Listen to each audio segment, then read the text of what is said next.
Thank you very much for joining. I will be continuing on the FS Academy Commander. I did the Commander 01 and I'll probably redo it probably later in this video or another time, but I guess I didn't finish the proper procedure by landing in that one, but we'll start off with Commander 02, which is a sub-zero freezing condition. So where you have to make sure everything is set up for these conditions, at least heat and carb heat should be on. So yeah, we'll go ahead and start Commander 02, and this is for the FS Academy add-on for Microsoft Simulator 2020, but I moved it over to the 2024 version. All right, the overview: staying out in the cold for too long comes with risk. Experience severe in-flight icing and discover the handling and instrumentation difficulties that come with ice accumulation. Be ready to roll with the rudder. All right.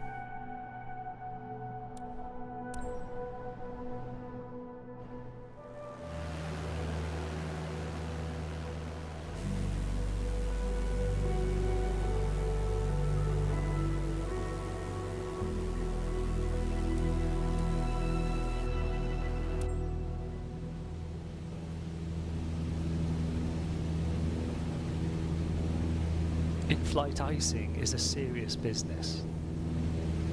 The accumulation of ice on the various controls, intakes and instrumentation of our aeroplane presents a range of issues and harmful effects, which the commander needs to be able to recognise and respond to. It's a cold winter's day above the Isle of Man, with ground temperatures of around -4 degrees centigrade. Air temperature drops by around 2 degrees centigrade for every 1,000 feet we climb, so increasing our altitude will likely worsen any icing. Looking at our temperature probe, we see a reading of -9 degrees. We're going to encourage ice formation to learn the symptoms to look out for and what countermeasures we should employ. Okay. Remain at 2,500 feet and fly northeast, following the coastline en route to Ramsey. Our altimeter and vertical speed indicator, VSI, are both pressure instruments, supplied with outside air pressure via the static ball. Like temperature, air pressure reduces with height in a very predictable way, which is displayed on the pressure instruments with very high accuracy. The airspeed indicator, ASI, is also a pressure instrument, but with two sources. In addition to the static port, it is also supplied by the pitot tube. The pitot tube points forwards and receives the pressure of the oncoming airflow, known as ram air.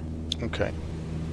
By subtracting the static air pressure from the ram air, we get dynamic pressure, which the ASI displays as indicated airspeed.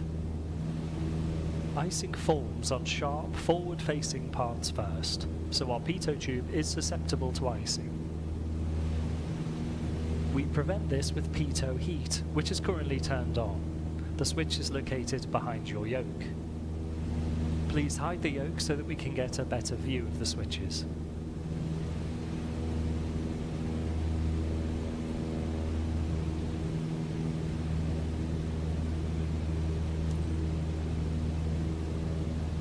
Please turn off the pitot heat and let's see what happens. Okay.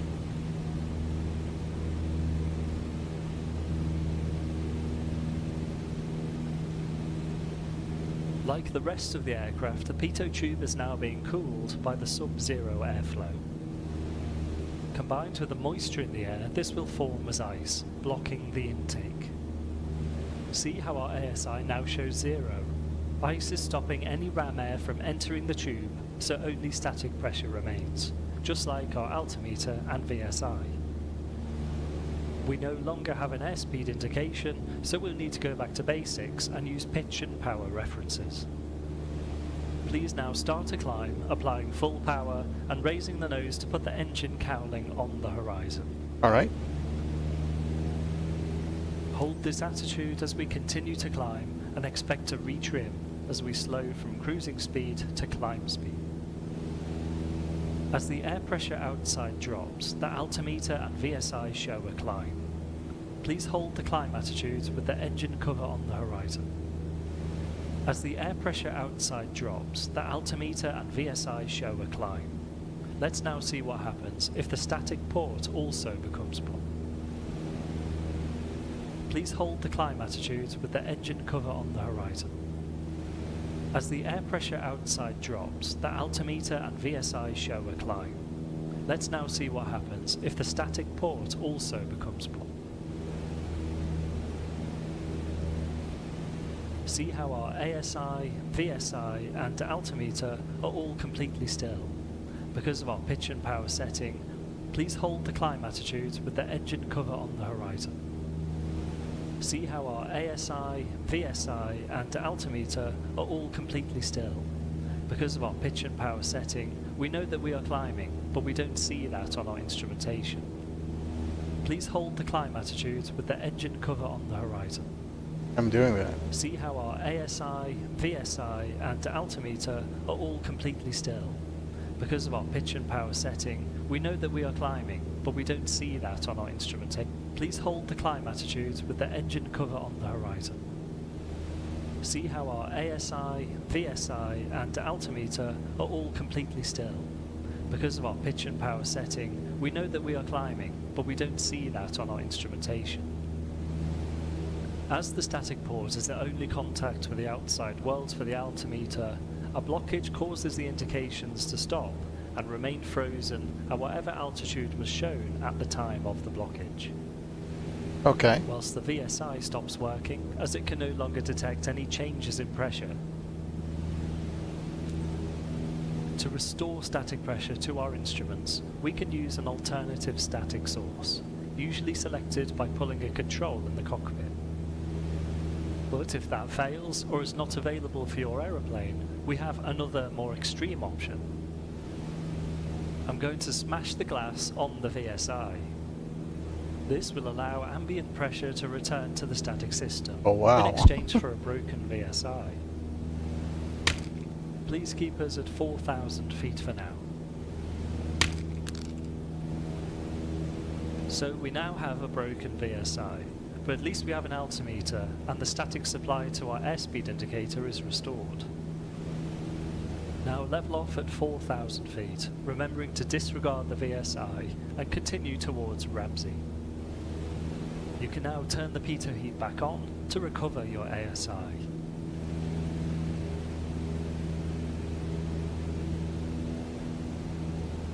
The pitot tube will now be heated, melting away any ice present, which will run out of the drain hole as water.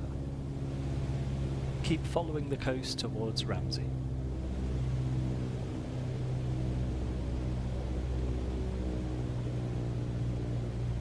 All right.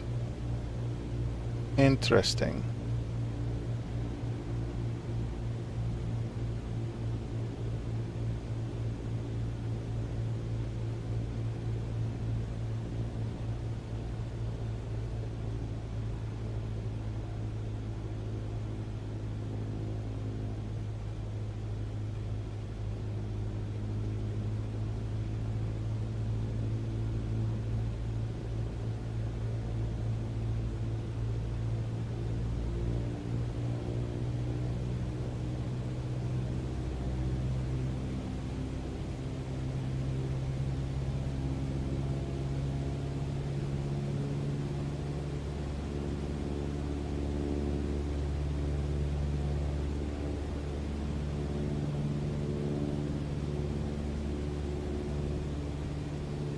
Yes, speed indicator is working.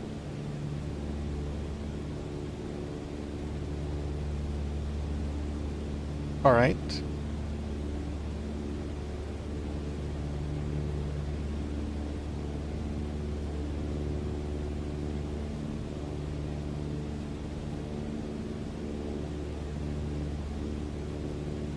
Alright, let's start heading back. Please turn back towards the airport.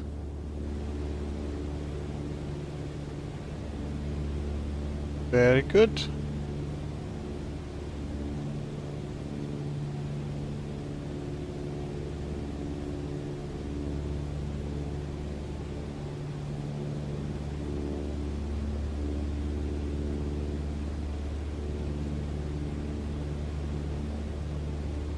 Interesting. Nice.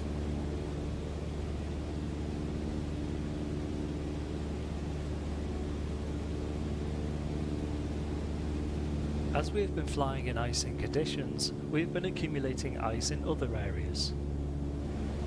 Just like in a car, our engine has an air filter to keep dust and debris from reaching the cylinders.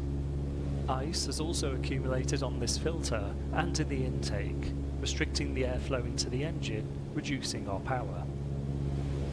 Okay. The engine has been working hard for some time now, so it is putting out a lot of heat. This heat helps to keep the engine bay and air intakes free from ice, but let's see what happens if we reduce power in the descent. Pull the throttle all the way back to idle and start descending towards 2,500 feet.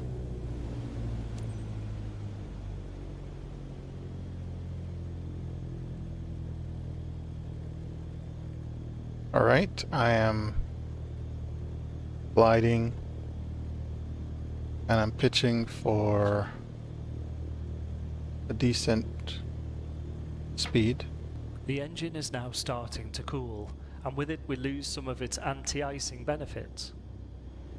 Notice the green arc on the RPM gauge.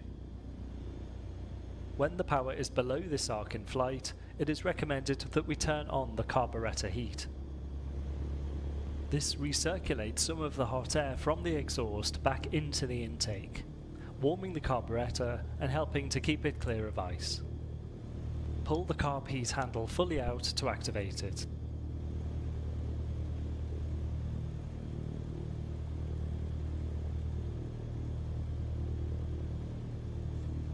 Running the engine on warm air does reduce its performance, but keeping the intake clear of ice is worth the temporary reduction in power.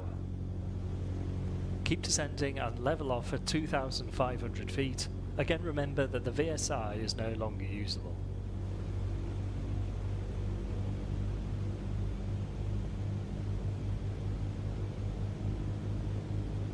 All right, doing that right now.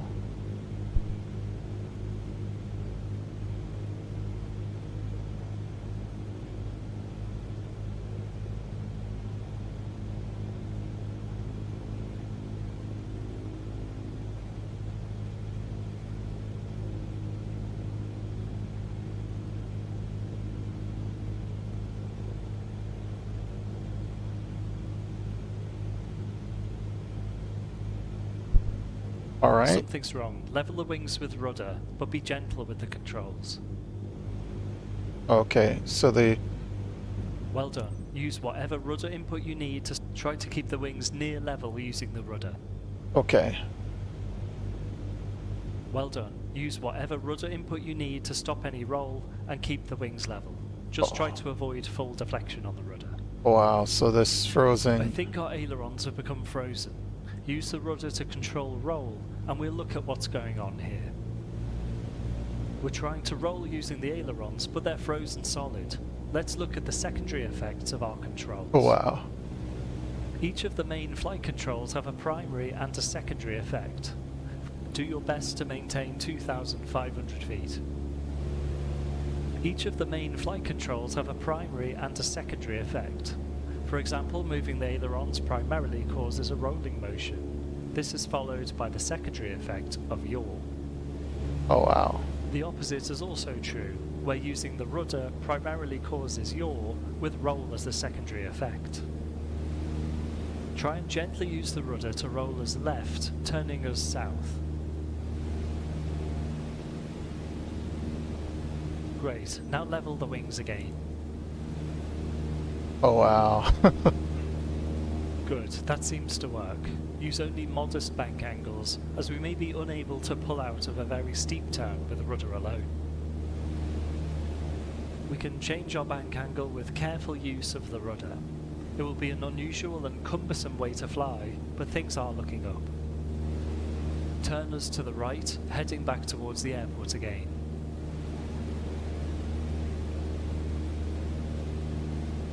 Wow. Yeah, this is actually pretty cool, but difficult just to only use the rudder.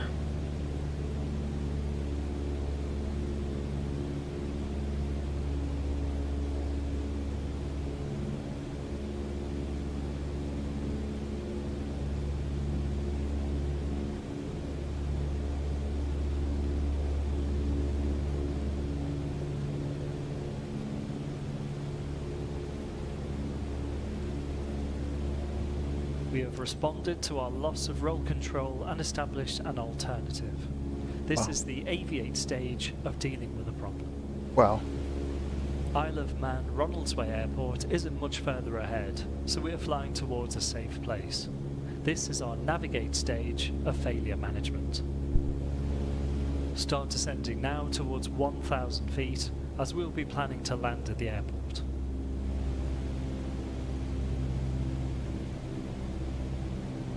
But rudders only. Wow. This is something else.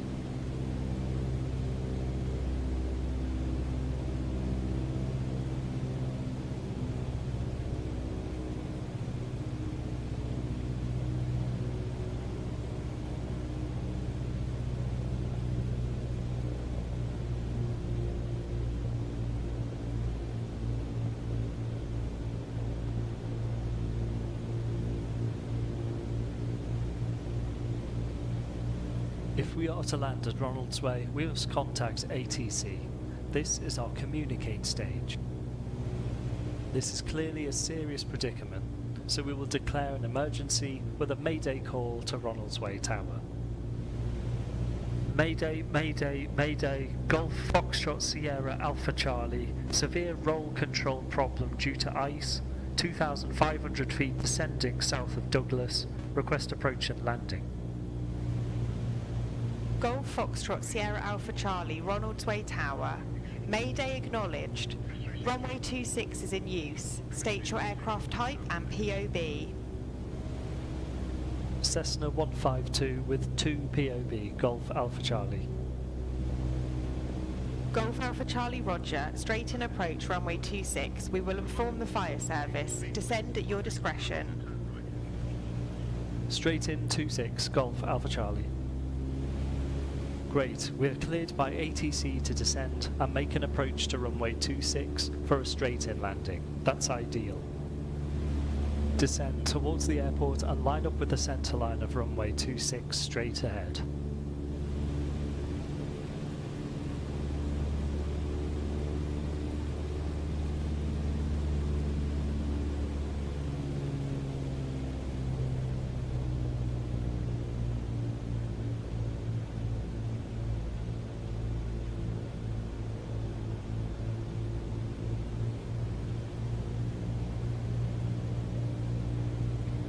Oh wow. So I'm here to line up.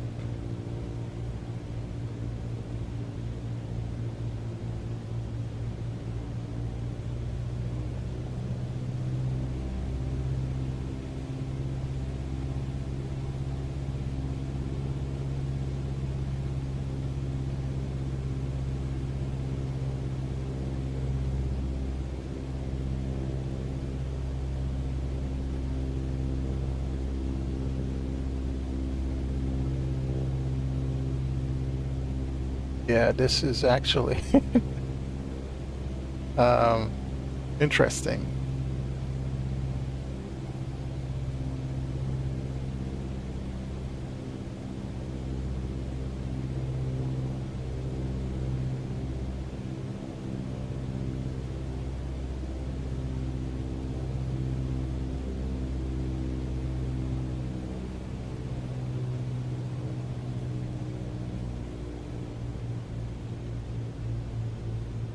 So yep, coming in to land with no aileron control. I'm using only rudder based on this emergency procedure Trying to glide in.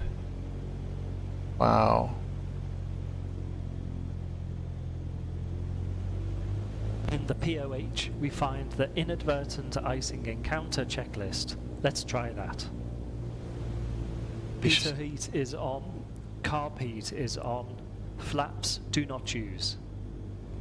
The icing may be affecting the flaps also, so we want to leave them alone.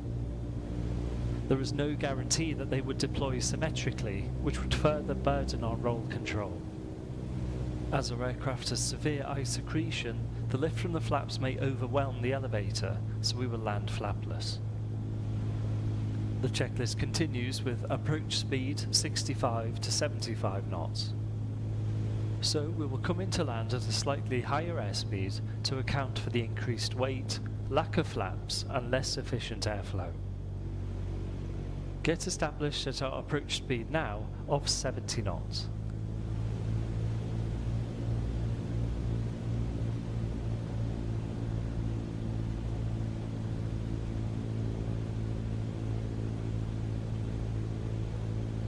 Okay, now establish on the runway centerline.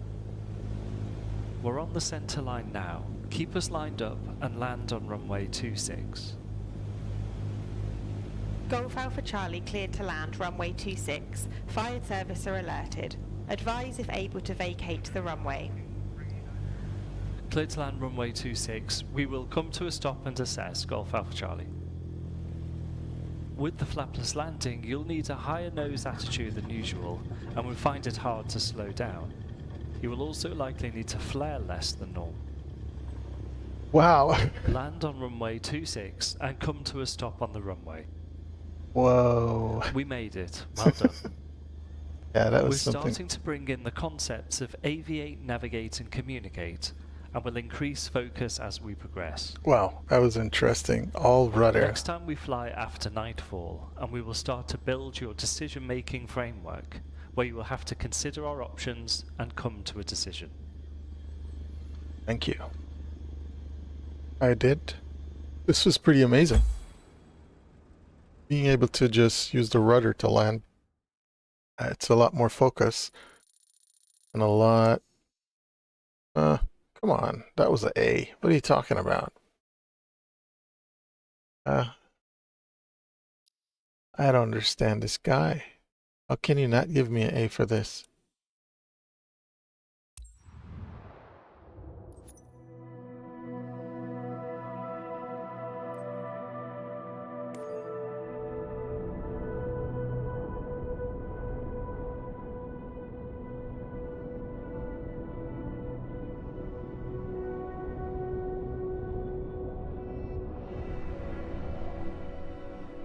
All right, so in this lesson, Commander 03, we have a blackout in the cockpit, I guess.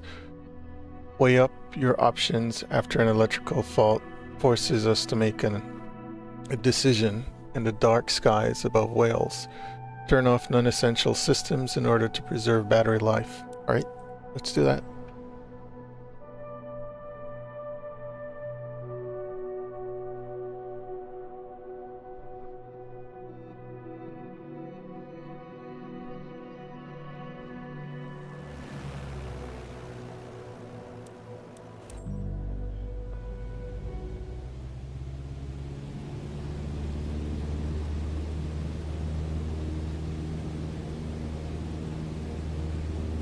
Carnarvon traffic, Golf Foxtrot Sierra Alpha Charlie, 2,500 feet, passing overhead northbound Carnarvon traffic.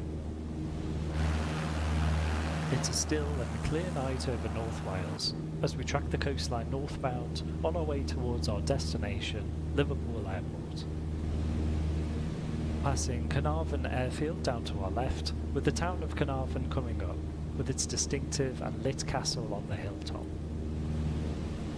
Further into the distance on our left side is Anglesey, where we can see RAF Valley, a fast jet training base for the Royal Air Force, and Mona, another lit and controlled aerodrome.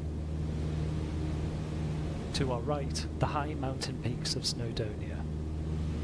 Oh, nice. Get familiar Snowdonia. with your surroundings and fly us towards Llandudno, maintaining 2,500 feet.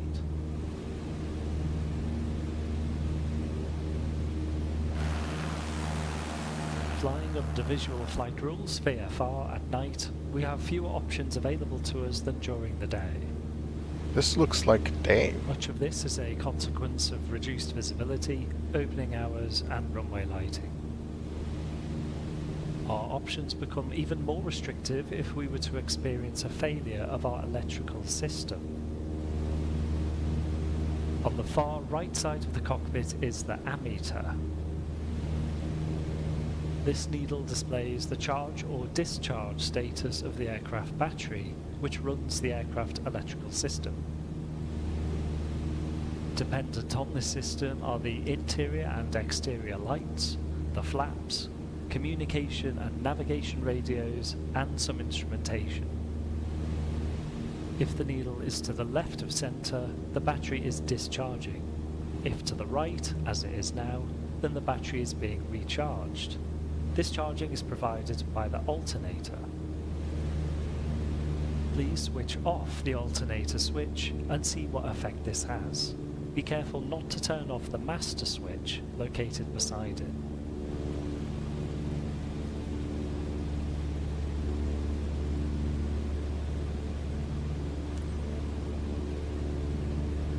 See how the ammeter is now displaying a discharge. This is coupled with a voltage warning light below. As we have detected a system failure, the alternator in this case, we should not get pulled in and distracted without first ensuring our aviate step is fulfilled. Please maintain 2,500 feet.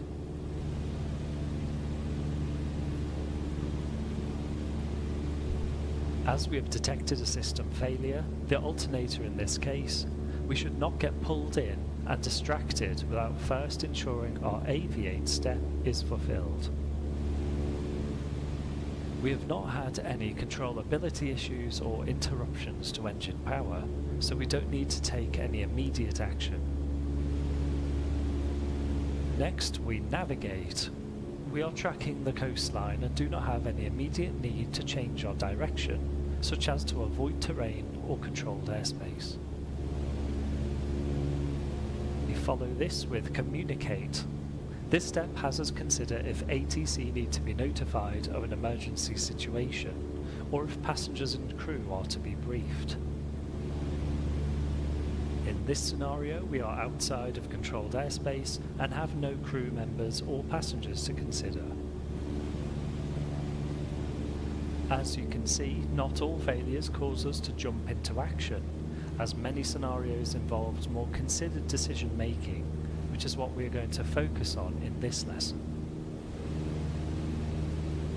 Without the alternator, the battery is now running the entire electrical system, but is not being recharged. This would eventually cause the battery to go flat. Battery life varies by aircraft type, but is typically no more than 15 to 30 minutes. We can maximise our battery's endurance by reducing the load on the electrical system by turning off non-essential consumers. Lighting and electrical heating consume a lot of power, so we can shed some of this load in order to conserve our battery. Let's start to reduce our lighting. Please turn off the taxi light. And now the landing light. See how the ammeter needle shows less of a discharge now that we have reduced the electrical load. We are now less visible to other traffic, but still retain our nav lights, which are the green, red and white lights that indicate our orientation to onlookers. This is also supplemented by the red flashing beacon and white strobes, further assisting on nighttime illumination. So much for the exterior lighting. What about interior? Please turn off the dome light. We can still see the instruments thanks to the glare shield lighting, but have reduced our power consumption even further. We are not currently in icing conditions, so we can turn off the pitot heat. Please turn it off now. If we were flying under instrument flight rules, IFR, then you can imagine how an electrical failure would be even more severe. as we will be unable to navigate once the battery is depleted. Now that the immediate needs of aviate, navigate, communicate have been met, and we have minimised our electrical consumption, we are faced with a decision. We need to consider our options and decide what we need to do to fly in the safest and most responsible way. Once again, a structured approach helps us to stay organised. One such structure is 𝘓𝘓𝘓. 𝘓𝘓𝘓 stands for Diagnose, Options, Decide, Assign and Review. This first step, Diagnose, is there to ensure that we correctly identify what has happened and what that means for us. With the ammeter needle showing a discharge and the red voltage light illuminated, we can be quite sure that we have a power generation problem. We can stretch out our battery life a little longer in this configuration, but we can't be sure of how much time remains before our systems start to fail. The flaps are electrically driven, so we would have to land flapless, increasing the length of runway we need. The lack of lighting would make the landing more difficult, as we would not have any of the runway surface illuminated, making it harder to judge our distance from it. So we have a series of issues that need to be considered when looking at our options. Our options generally consist of whether we can continue our flight or not, and if not, where should we divert to? Our routing is taking us across North Wales towards Liverpool, which is a controlled and busy airport, including airliner traffic. This may not be the best choice, as we would likely run out of battery by then, leaving us unable to communicate with ATC or be seen by other aircraft. Recently passed overhead Carnarvon Airfield, which is uncontrolled but has lit runways. Many uncontrolled airfields are closed at night, have only short grass runways and rarely have runway lighting, so Carnarvon is a viable option. The weather conditions are clear and still, so strong crosswinds, rain or poor visibility will not make Carnarvon unavailable. RAF Valley and Mona airfields are a little further away and are controlled, but they too have lit runways. The next step of 𝘓𝘓𝘓 is to decide upon the safest course of action. Turning back towards Carnarvon seems like the best choice, as it has everything that we need in the event of a power failure and it is nearby. Let's put this into action. Turn us around and head towards Carnarvon Castle, located within the town.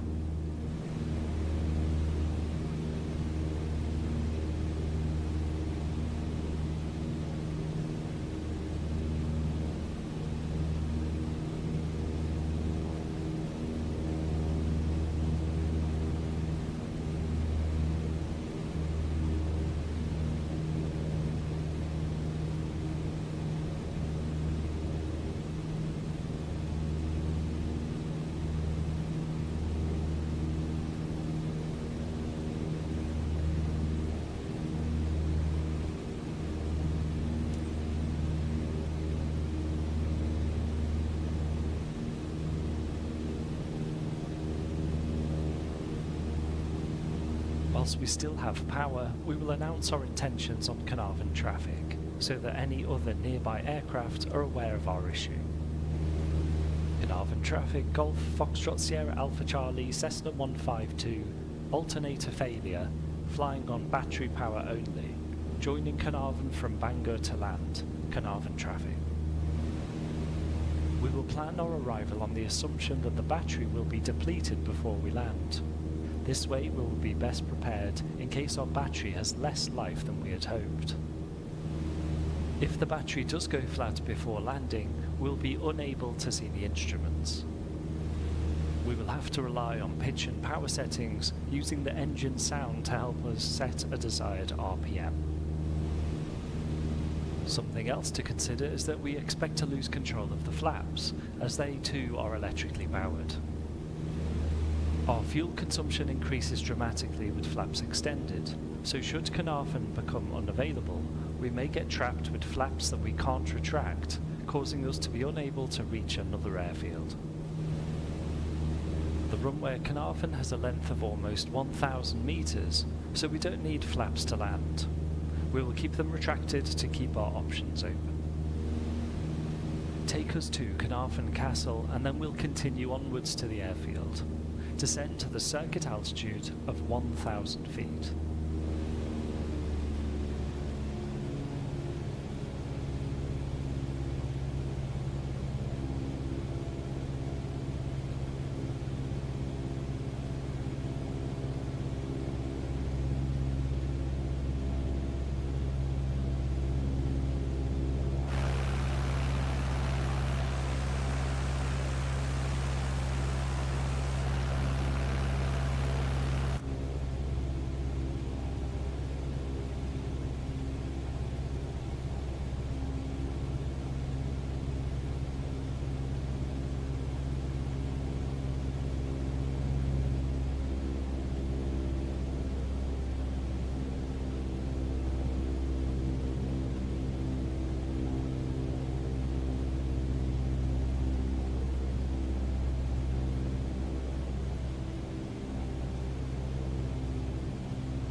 Alright, descending right now.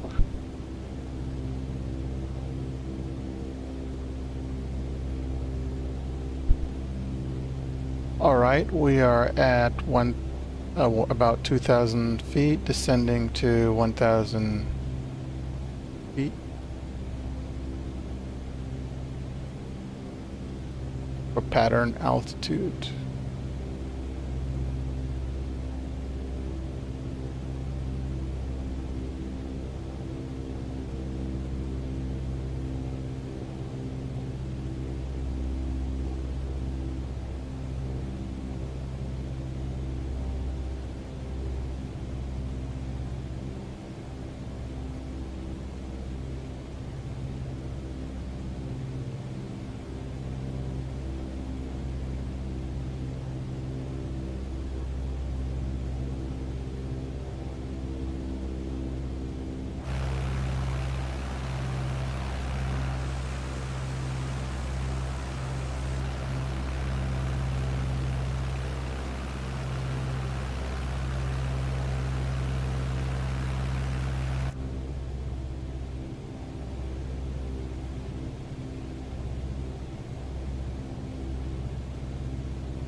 Alright, so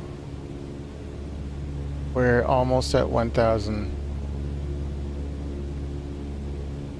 feet at pattern altitude to land at the at Castle. Under normal operations, we would plan an overhead join at Carnarvon, as this is the correct circuit joining procedure for this airfield. Straight in approach. However, the radio is quiet and we're against the clock until our battery dies. We will announce our intentions to land straight in to runway 25. Straight in runway 25 Carnarvon approach. traffic, Golf Foxtrot Sierra Alpha Charlie with alternator failure, joining for straight in approach runway 25, Carnarvon traffic. Without the drag of the flaps, it will be hard to descend and decelerate at the same time. Bring the speed back now to 65 knots.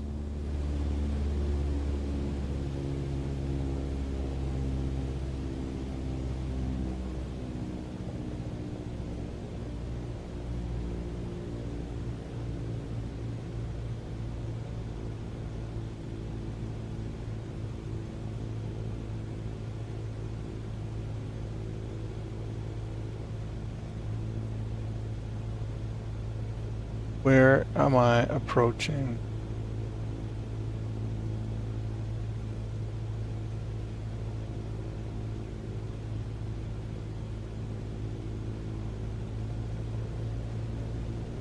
To review our plan, we are low on battery and heading towards a suitable airfield. We see no reason to change our plan. Bring us into land on runway 25.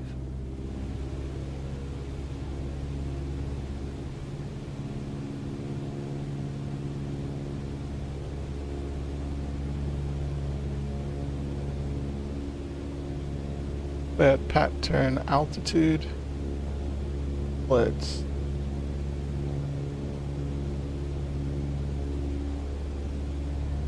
trying to see where. Yeah, there we are.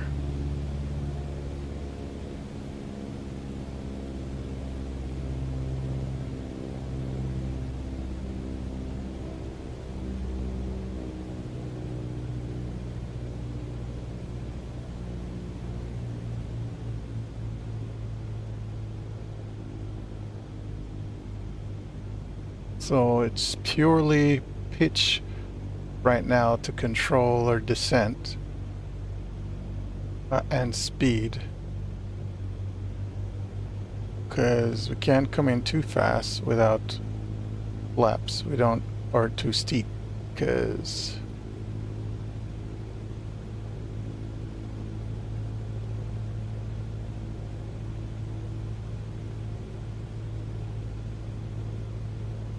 here we are. So I can see the barriers where the two red horizontal lights are.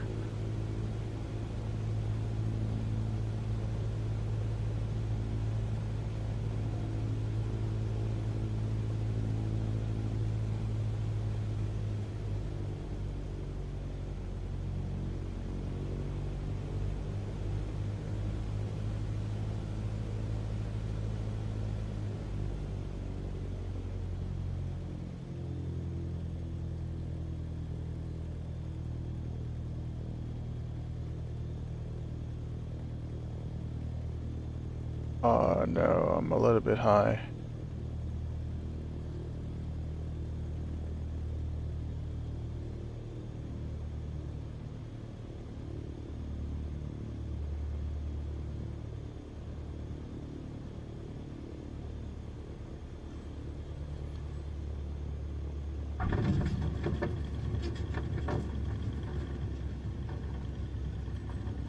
Could have landed better, but I was trying to control the speed, but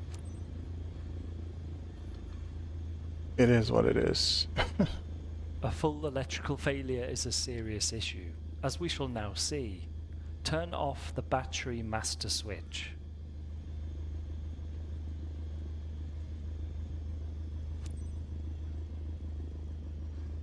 As you can see, it would be very difficult to manage flying safely like this. It's a good thing we landed when we did. We decided to forego the full circuit joining procedures, given the time-critical nature of our problem and quiet airfield environment. Okay. It is this way of thinking and dealing with an issue that the commander must adopt. We will build on the DODAR framework as we progress. Well done. Okay, thank you.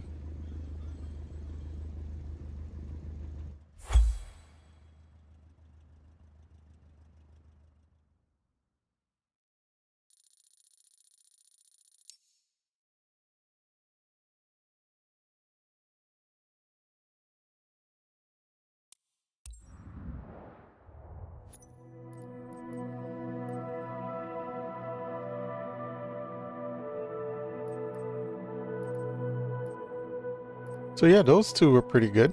So can't complain about that. It seems pretty reasonable. Let's see.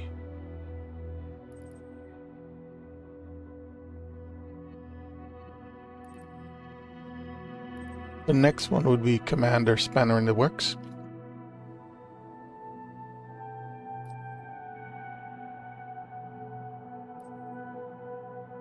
Let's do that one. Spanner in the works. Much nicer airplane. So this one, Commander 04, Spanner in the works, is with the Diamond aircraft DA62. The overview reads: step up to a more complex aircraft with twin engines and retractable landing gear. Discontinue the approach to troubleshoot a landing gear issue before returning to land with an engine shutdown. All right, let's do that.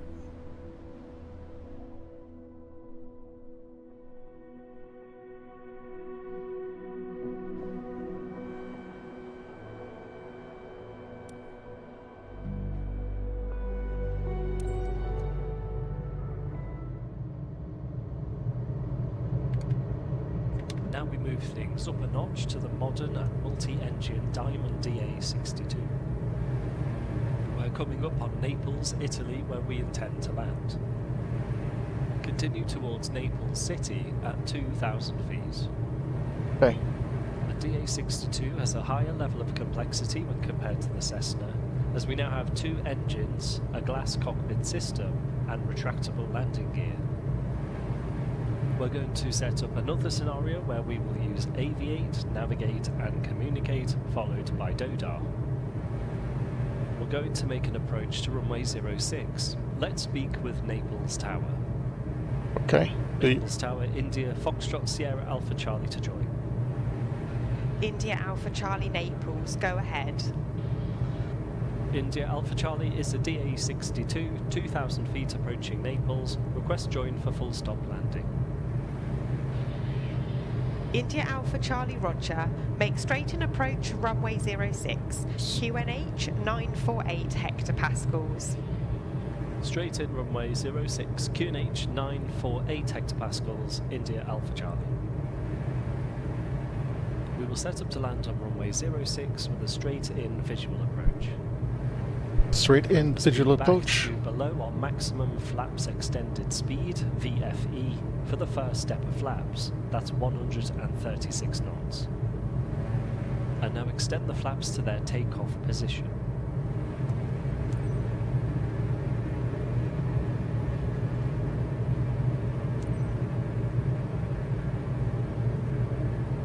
Why am I so low? Start descending to 1,500 feet and turn left towards the approach path. I think I'm too low for this.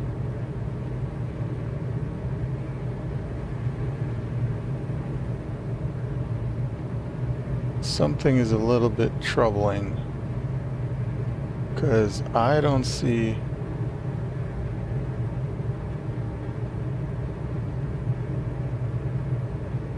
Yeah, this altitude is a little bit off. So I can't approach or descend any lower at 1,000 right now because I'm going to be running into these.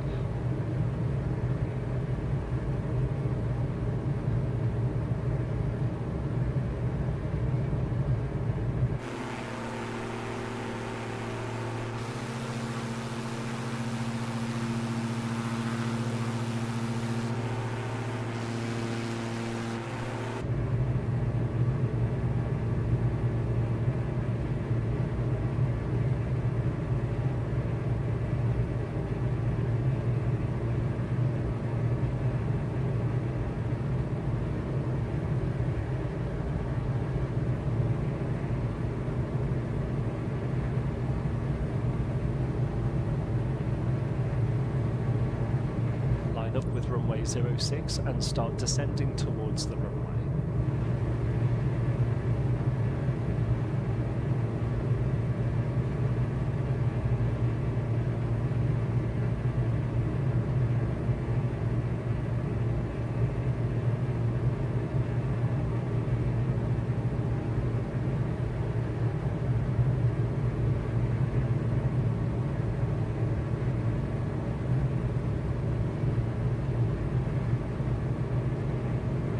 Runway 06, straight ahead.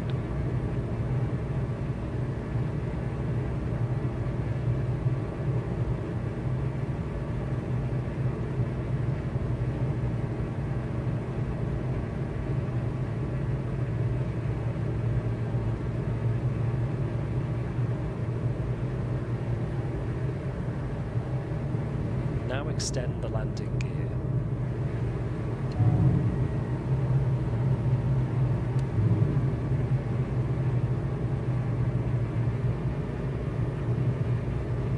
The nose and right gear look fine, as they show a green light, but the left leg has no light, meaning it is unsafe as it is not locked down.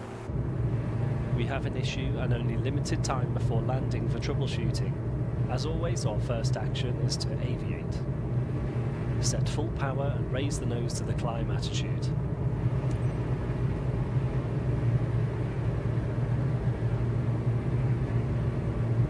Positive climb, gear up. Now retract the flaps. India Alpha Charlie going around. India Alpha Charlie Roger, climb to altitude 2,000 feet and report intentions. I'll turn you shortly. Climbing 2,000 feet straight ahead, Wilco, stand by, India Alpha Charlie.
Alright, so what am I supposed to do at this point?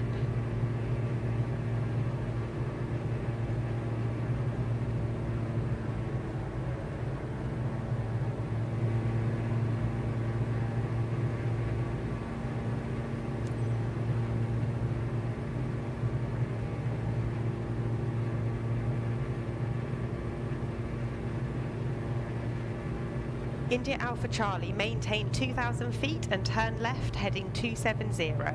What was the reason for go around? Left heading 270, maintaining 2,000 feet. We have a landing gear issue. Stand by for further, India Alpha Charlie. Make a left turn now to heading 270 at 2,000 feet.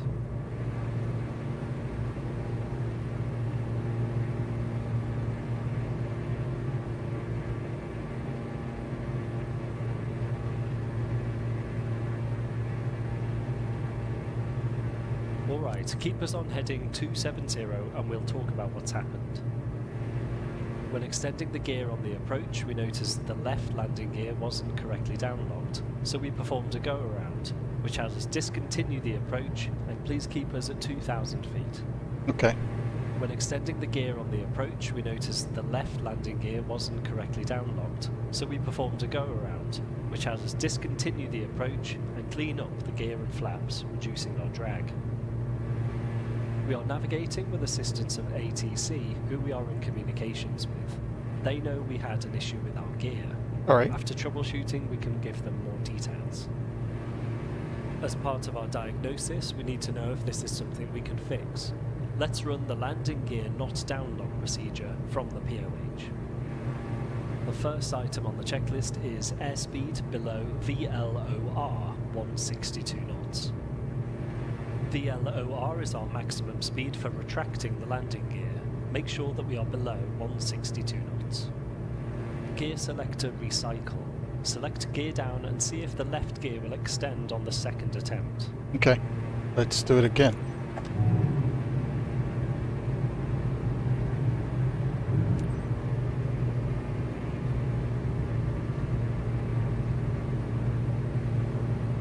We still have an unsafe gear condition with the left landing gear leg. I'm not To sure. conserve our fuel and maximise our range, please select gear up again.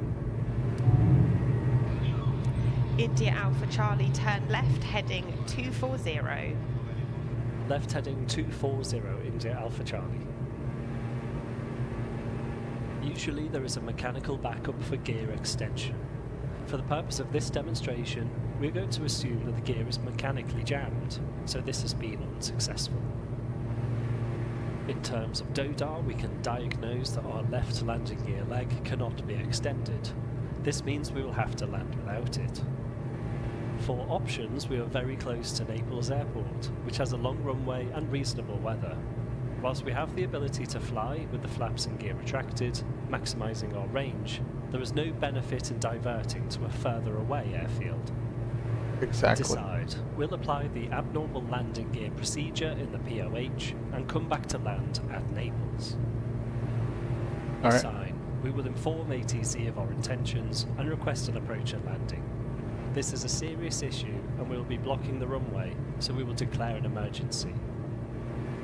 Mayday, Mayday, Mayday, India Alpha Charlie, we are unable to extend our left landing gear leg. Request landing at Naples. We'll be unable to vacate the runway. Request fire support. India Alpha Charlie, Mayday acknowledged. Self-position for visual approach to runway 06.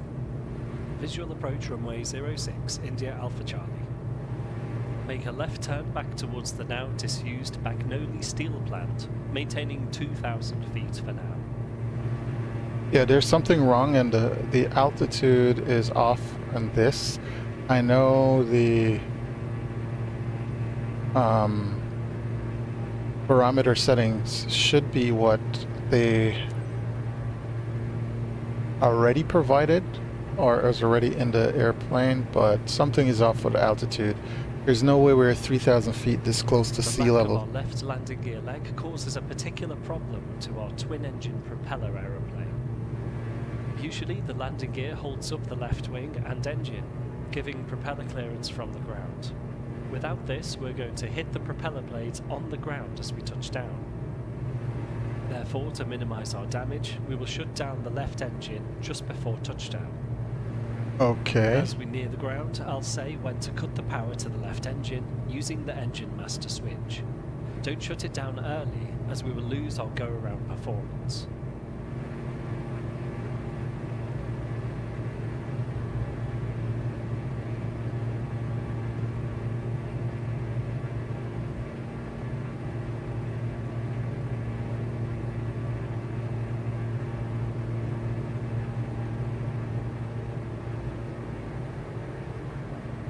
Okay.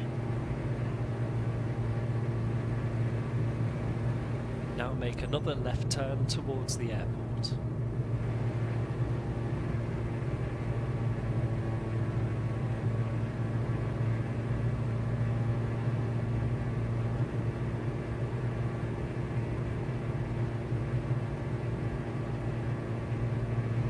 There's the airport straight ahead.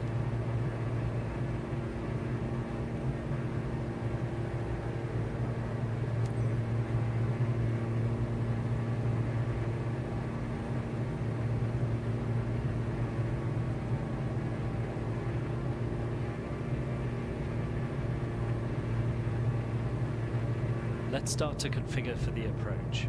Bring the speed back again to below takeoff flaps VFE, that's 136 knots. Now set the flaps to their takeoff position.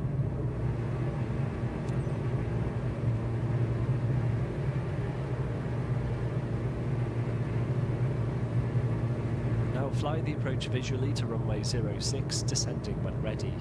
We will shut down the left engine when nearer to the ground on my call.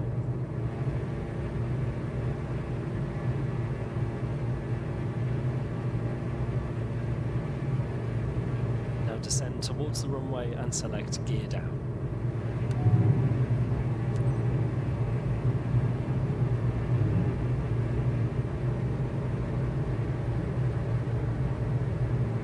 Let's trim for The the nose and right legs are now down, but still no left leg as expected. For this approach, we are prepared for this and have a contingency plan in place.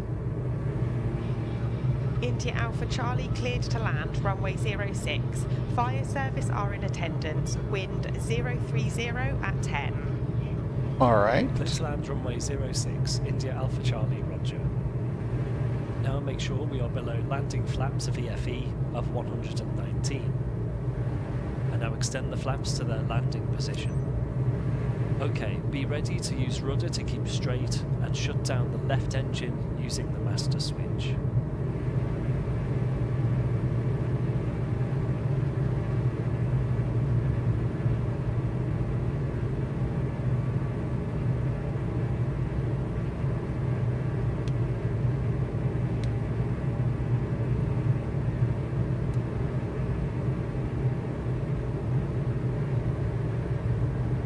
It's not toggling on or off.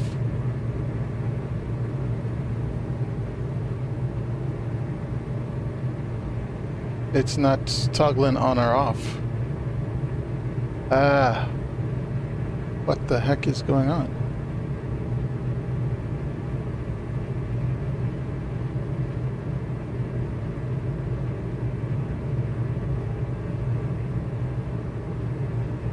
Master switch is not toggling on or off, so what am I gonna do?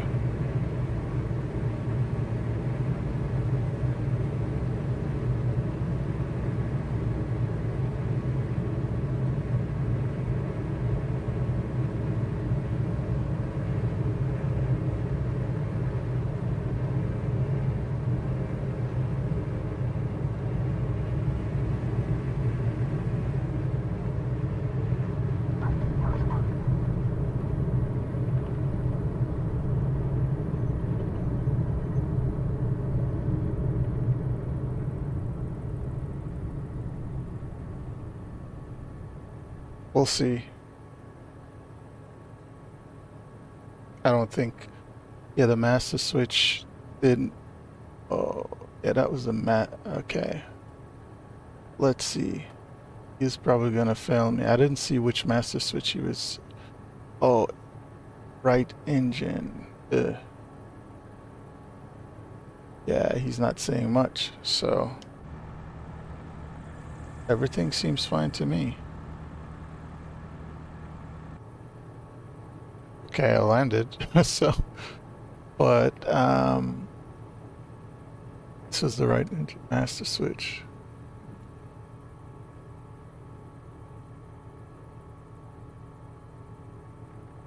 Yeah, oh yeah, this, it says master here. Okay. My fault, that was my fault, I didn't see that.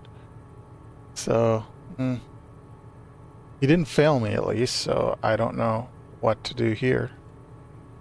Let's just move.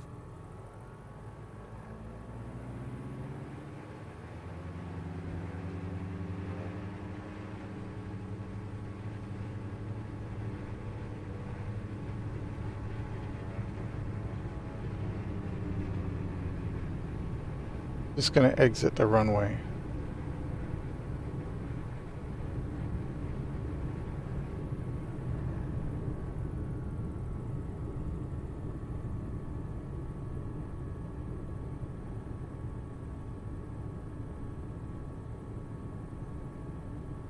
Clear the runway and stop.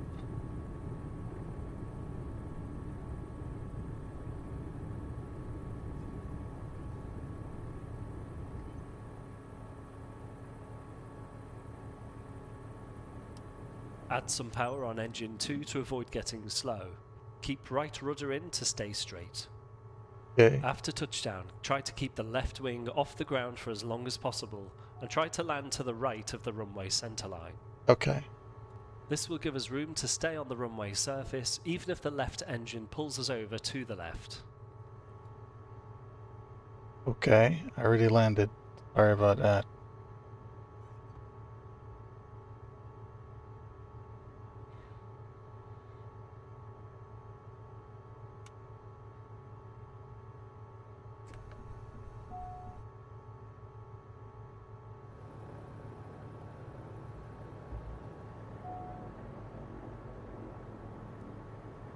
Maybe if I go back on the runway.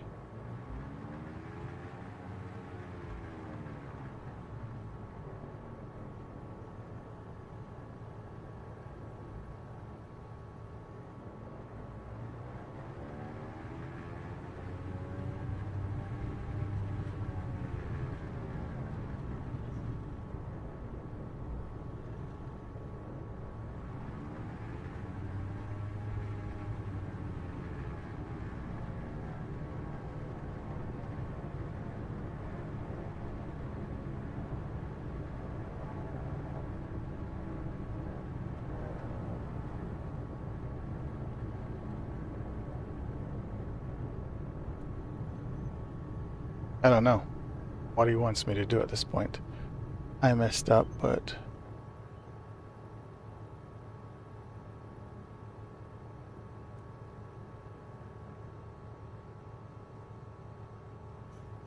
all right. Yeah, I messed up this one. I didn't turn off the landing gear. I mean the left engine. When I landed with both of them. Ah. Yep. So I'll resume another time or restart another time. So I'm gonna end this flight. Abort mission. Thank you very much for your time. Yep. I need to do some more practice, but that's good. The idea is to get the gist of, and redo it as much as necessary.